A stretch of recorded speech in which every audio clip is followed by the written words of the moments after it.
everybody, we're at Soundwave 1700. I'm here with Stu and Mike from Lost Prophets. Guys, what's happening? Thanks for coming and having a chat to us. Thank you. Thank you. Thanks for having us. Look, we want to talk about new album, Weapons, coming out April 2nd. But you went a different way with this one because, Stu, you produced the last Yes. album. Is it correct? Fact. Yes. But this one you went a different way with it. Yeah, we basically I was so battered and bruised from the last record that I just couldn't do it to myself or my friends again. Okay.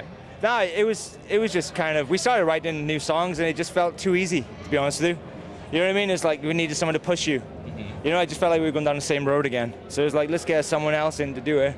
And we looked at all like the big producers and didn't really get excited about any of those. So we looked a little deeper and found Ken. They're pretty influential, and you've come from the Welsh music scene. Now here in Australia, we only hear sort of the very best that comes from the Welsh music scene. I mean, we've got Manic Skorkies, things like that. Right, yeah. A whole bunch of great bands. What is the music scene like in Cardiff? It's pretty awesome, actually. Yeah. Like there's so many bands, especially over the kind of, like when we were growing up in Wales, there was the scene there was very kind of indie, like you say, like very like. Manic Street Preachers, Super Furry Animals, Stereophonics, like they were the big bands. All great bands, don't get me wrong, but we didn't really have much in common with those bands because they were, you know, obviously very indie and very, you know, whereas we were kind of like the punk metal kids, you know.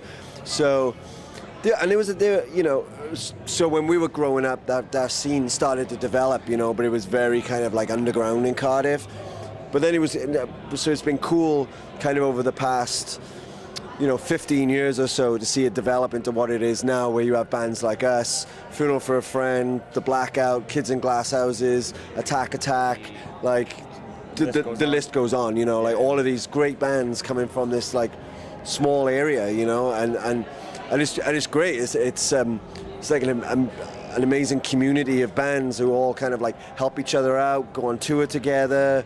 You know, we all practice in the same place. Yeah, you know? yeah, exactly. So it's really cool. It has a definite sense of like everyone who's in bands are friends. You know, like we're over here now. We're doing our side shows with Kids in Glass Houses. Yeah. It's like being on holidays with your mates. Sorry, 2 years ago you were here promoting The Betrayed. You guys got straight into Aussie culture.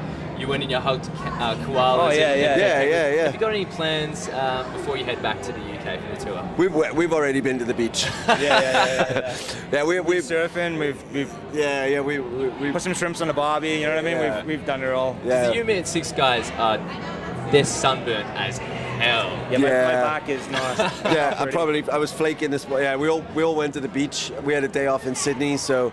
We all went to the beach in Sydney. Yeah, there was a lot of sunburn happened. There was going to be a tour tat for everybody in the band. You know, we were all going to get a tour tat, but nobody could get it done because everybody was too burnt. Everybody was too like, sunburned. if you could find a spot on me which isn't burnt to get tattooed, I would get it there, but there wasn't a spot. So. All right. Well, thanks so much for coming in. Thank you. Thanks for having us. Absolute pleasure talking to you. Thank you. You're watching 1700, and we're at Soundwave.